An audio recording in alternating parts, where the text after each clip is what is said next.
Resp, a place of terrifying beauty. For 2 decades, he delved into Pueblo and Navajo cultures, deciphering mysteries and history overlooked, seeking the unseen. This year, Elias pursued a whispered legend, the Eye of Stone, a sacred obsidian sphere of collective memory, or worse. A 19th century missionary's journal gave him the first clue. They worshipped the shadow. The shadow had eyes. Elias hired Kai, an old Navajo guide, whose deep eyes held the ancient fear of the desert. The stone eye is not meant to be found, Doctor.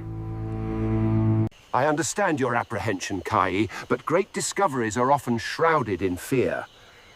We must seek understanding. It's there, Theabina, the Canyon of Dead Dreams. Elias felt he was close, unaware that disturbing ancient mysteries would awaken long slumbering entities. 4 days they trekked, the desert a relentless grinder of senses, baking by day, freezing by night. A man of libraries felt his body protest, the harsh elements taking their toll. Tsebina, an unmapped, natural rift, lay before them, silent, oppressive, devoid of life. No birds here, Doctor. Even the wind fears this place. Deeper in, unsettling petroglyphs emerged. Eyeless figures, distorted bodies, and deep, spiraling black circles. These are signs of the forgotten tribe.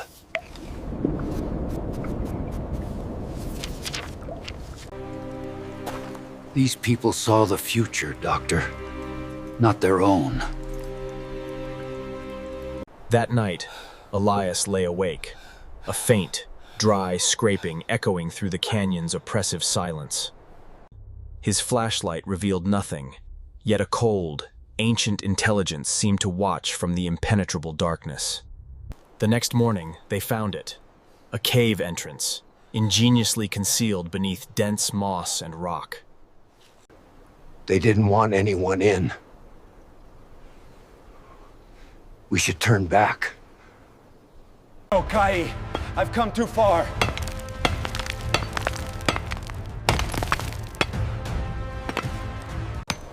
For nearly 2 hours, Elias chipped at the ancient, unsettling seal of clay and bone. The seal finally broke, releasing a nauseating stench. Sweet, putrid, and sulfur. Inside, the cave opened into a vast, circular shrine, quartz crystals scattering their light eerily. And at its heart, upon a basalt pedestal, rested the stone eye, an absolute black orb. It's real. Nihiu synchronize. Shika anilyed. Doya ateda. Hoshan nahaslen. His trembling fingers neared the sphere's cold, dark surface. A cold, electric current, a torrent of information, surged through his arm the instant he neared it.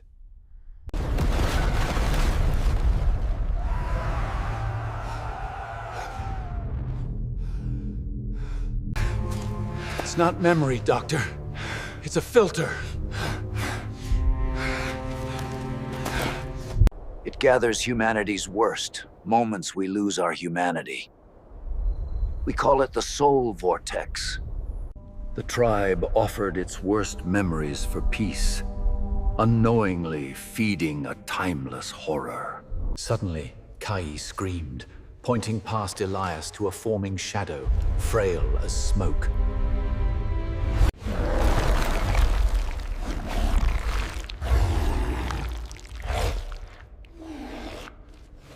We have to go!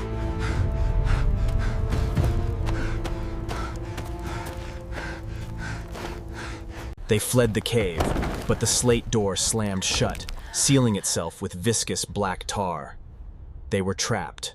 The entity within the cave was no longer contained by its walls. Its ancient evil was now free. As darkness fell, I tried to rationally analyze the surreal events we had just witnessed. It is death, Doctor, and it is hungry. It's not supernatural, Kai. It's a form of stored energy, interacting with human consciousness. It is death, Doctor, and it is hungry. That night, the rasping grew closer, carrying a foul stench of dried blood and rusted metal. Elias scanned with infrared, revealing fresh, sharp claw marks extending from ancient petroglyphs towards them. We must escape before sunrise.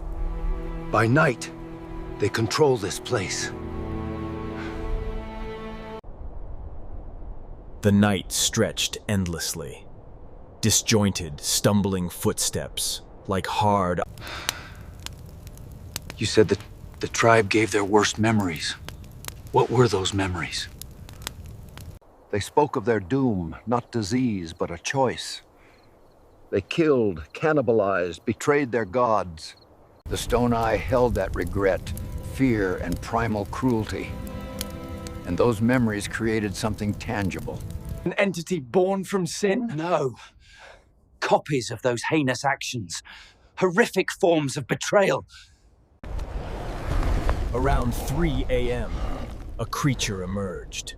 A 2-meter-tall, emaciated shadow. It stood, head tilted, as if trying to recall human movement. Its presence profoundly disturbing. Don't look at it!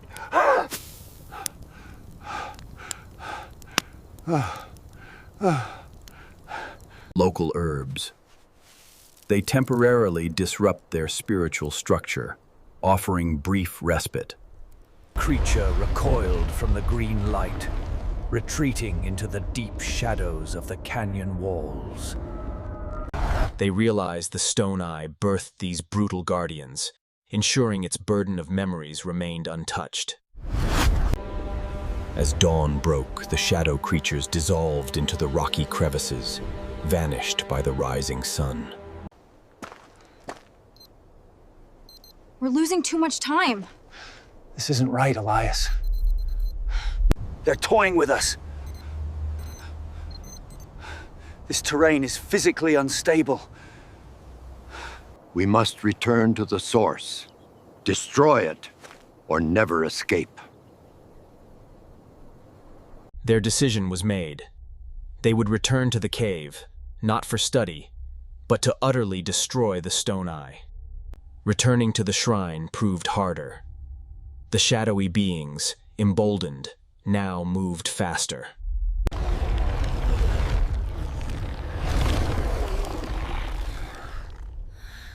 Những dấu vết xuyên không.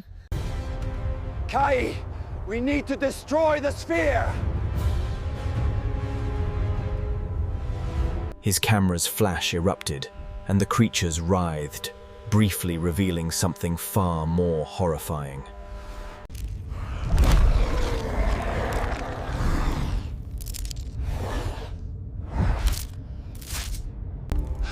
They are images of pain.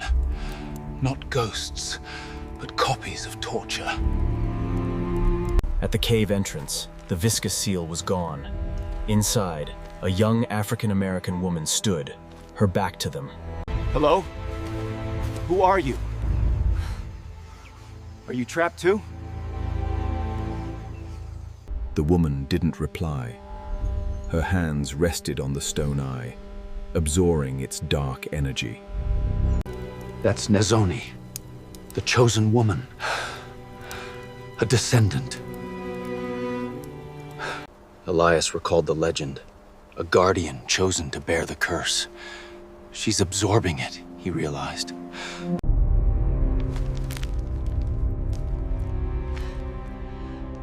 Finally.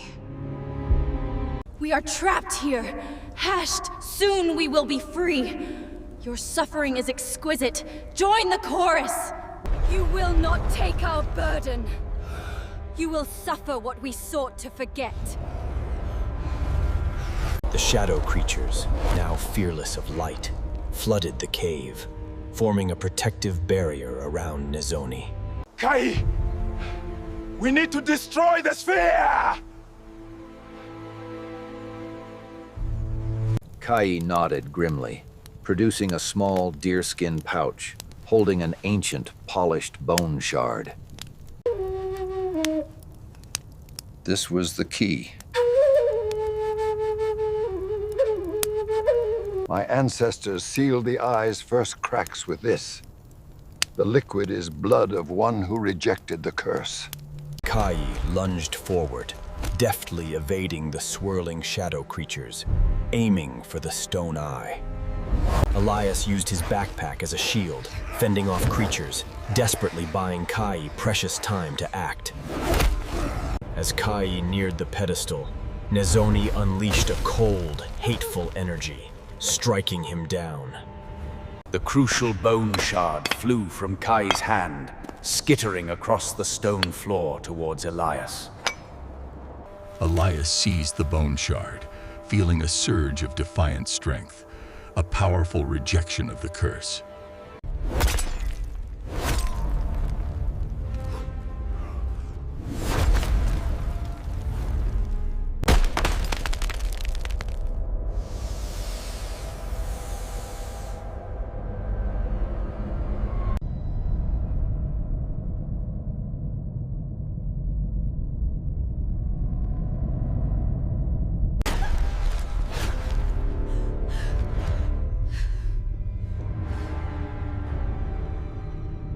The shadow creatures writhed, their bodies dissolving into black dust, vanishing as the eye's hold weakened. Now, the liquid!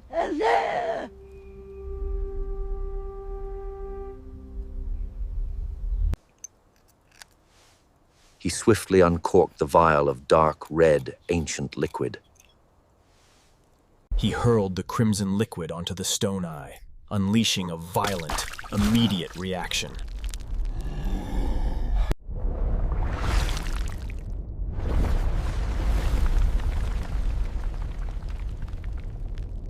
The shrine's quartz crystals shattered, spraying everywhere as massive cracks spiderwebbed across the ancient stone walls.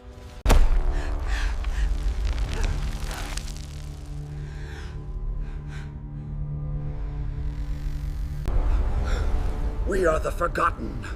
Join us in the darkness. The void consumes all.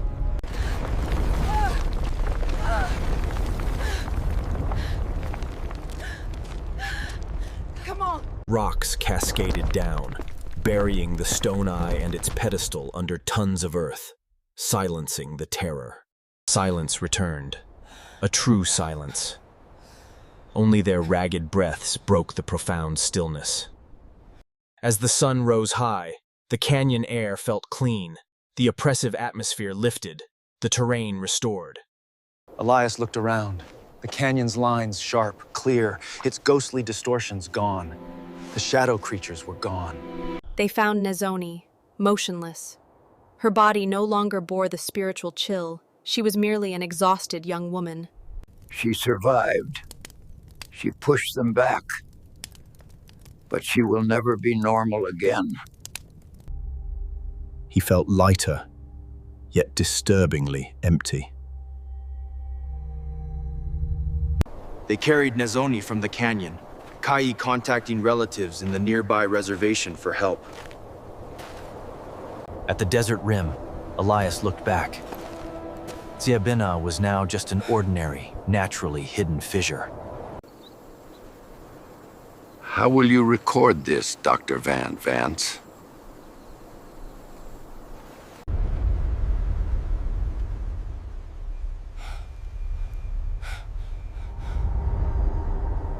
I will record the truth, that some mysteries aren't for academic study, but for protection.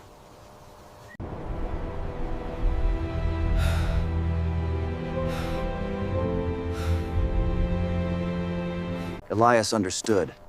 Native cultures weren't fairy tales, but psychic barriers against incomprehensible darkness. He left Navajo lands, carry photos of... Many years later, Elias Vance never returned to the Red Desert. He researched ancient religions elsewhere. One day, in his Boston apartment, sifting through old papers, He found a forgotten audio tape in his jacket. He picked it up, a forgotten recording from his harrowing Navajo expedition, a ghost from his past. He inserted the cassette into his old player, a faint, almost forgotten curiosity stirring within him. First, the familiar sound of the desert wind filled his quiet Boston apartment. How will you record this truth, Dr. Vance? But after Kai's words, a faint, dry, familiar scraping sound began to layer itself over the recording.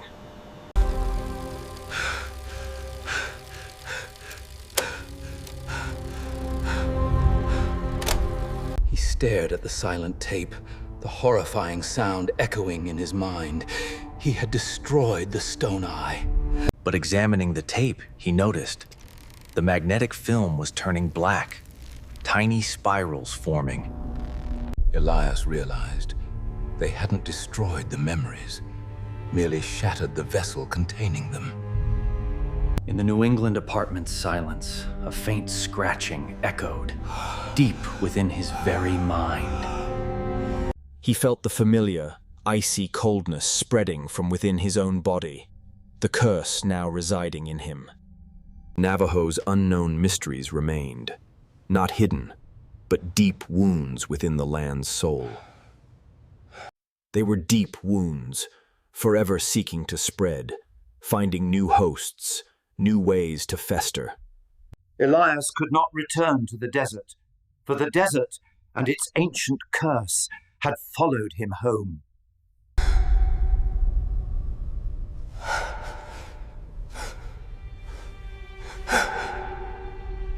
He paced his apartment, the pervasive, creeping coldness intensifying, an unwelcome guest settling within him. You're here until now, or get us. Objects in his home seemed to subtly shift, the boundaries of his reality beginning to blur. He tried writing, but his hand sketched familiar, spiraling black symbols, not words. A chilling compulsion. The spirals on the page seemed to deepen, pulsing with a faint, dark energy, a living mark.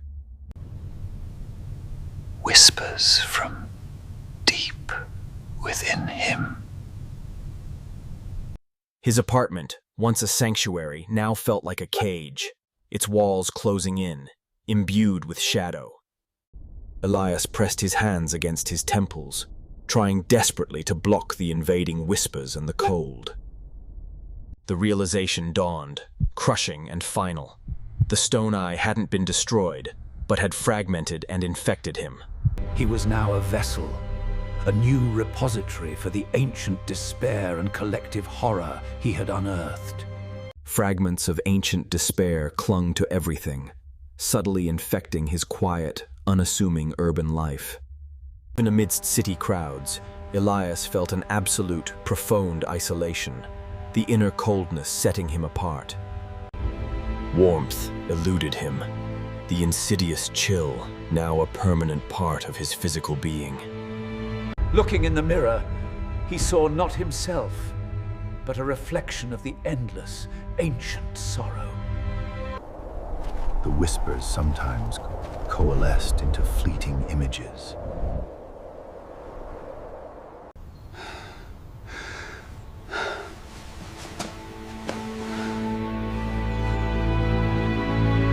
Years passed, but the curse, a silent companion, never truly left, simply evolving. The internal scratching grew more frequent, a subtle, constant reminder of its presence, its insidious growth. Sometimes the physical world shifted around him, objects moving.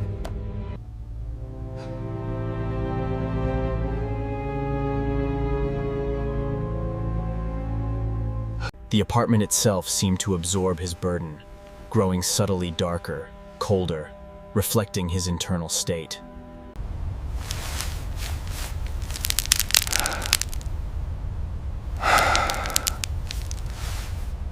Unexplained phenomena occurred daily. Black feathers falling from nowhere. Whispers in the empty rooms.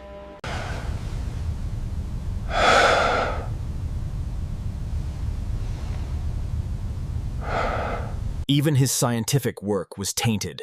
Ancient spirals appearing in microscope slides. Text shifting subtly.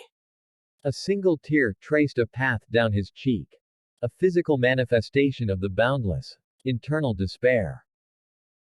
He was no longer alone. Unseen entities, fragments of the curse, shared his living space. He clutched a crucifix, a desperate, futile gesture against a horror immune to conventional faith. The vibrant city outside seemed distant, unreal, filtered through the pervasive veil of ancient dread within him.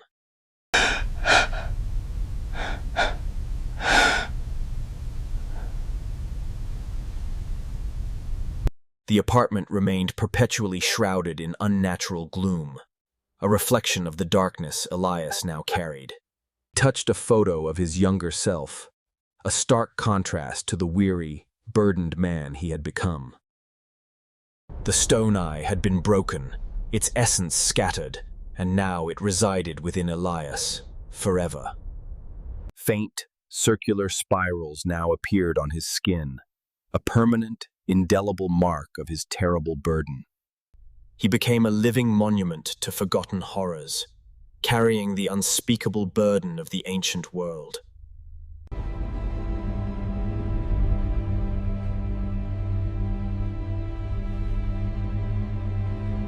The cold was a constant companion, now originating from deep within his very bones.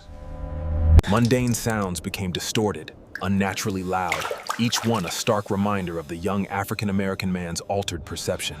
Vashna, Kelenoth, Zaishal Kork. Study, once a fortress of knowledge, transformed into a shifting landscape of unseen forces.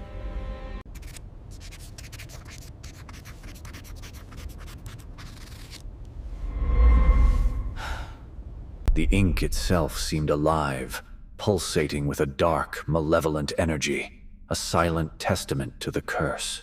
His memories of loved ones, once cherished, now felt distant, overshadowed by the crushing weight of ancient despair.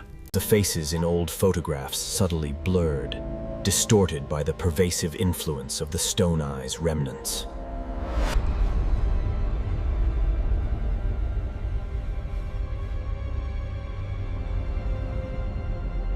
Unexplained, tar-like fluid would sometimes ooze from cracks in his ceiling, an insidious sign of contagion. I can't seem to focus. The pages!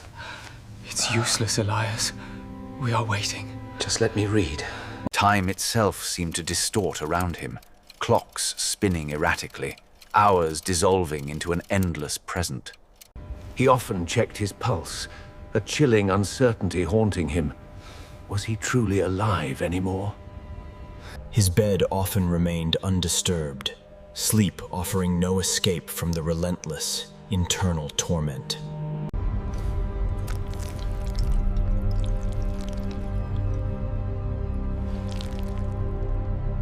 The walls of his apartment seemed to breathe, shadows deepening like liquid, a constant, silent presence.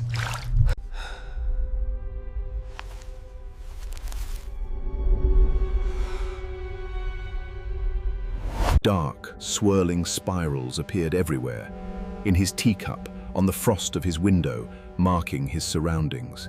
He tried to work, but his mind was an empty canvas, the horrors too profound to articulate. The words on his computer screen would warp, transforming into ancient, indecipherable symbols, mocking his efforts. He often touched his eyes, checking their solidity, fearing they might one day become completely dark and empty. The air around him shimmered faintly, subtly distorting his surroundings, making everything feel perpetually off-kilter.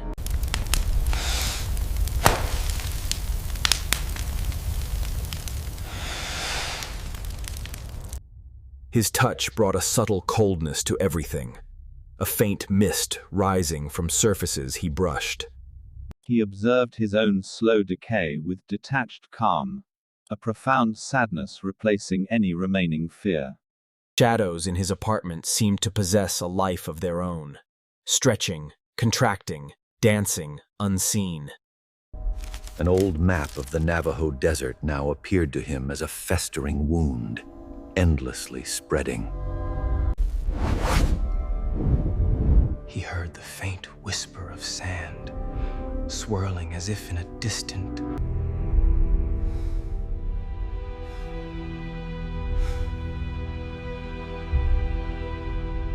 In absolute darkness, a faint, bruise-purple glow sometimes emanated from his very being.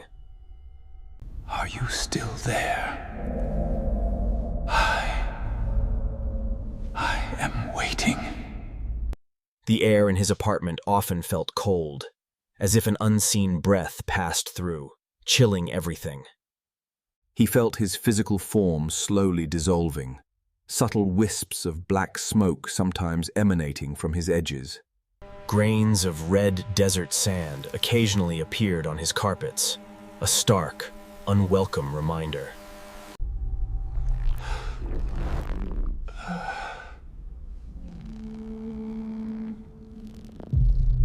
The light in his apartment seemed dimmer, as if an unseen force absorbed its warmth and brightness.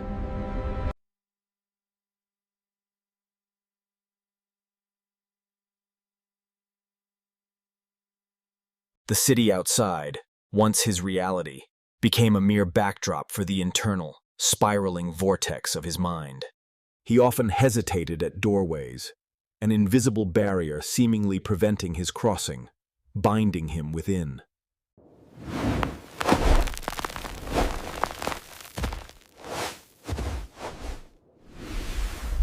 His eyes slowly closed, succumbing to an eternal weariness, carrying the echoes of millennia of pain.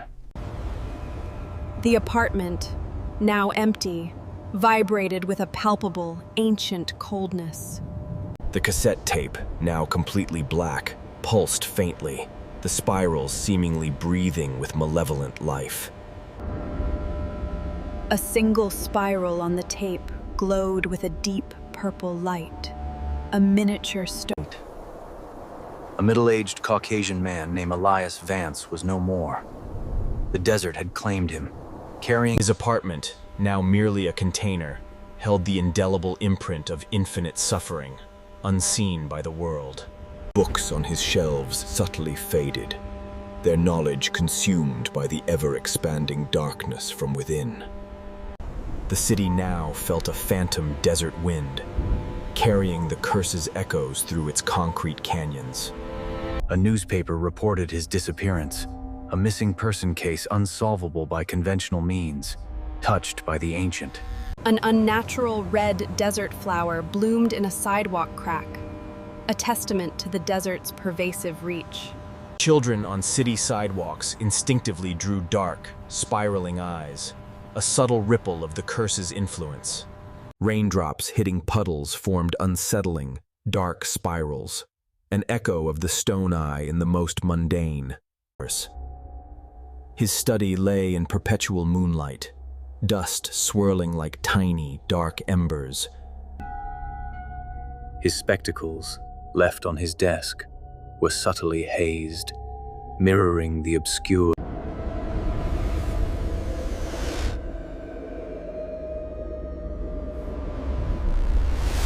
His final drawing of the stone eye seemed to pulsate on the paper, a living, breathing testament to his discovery.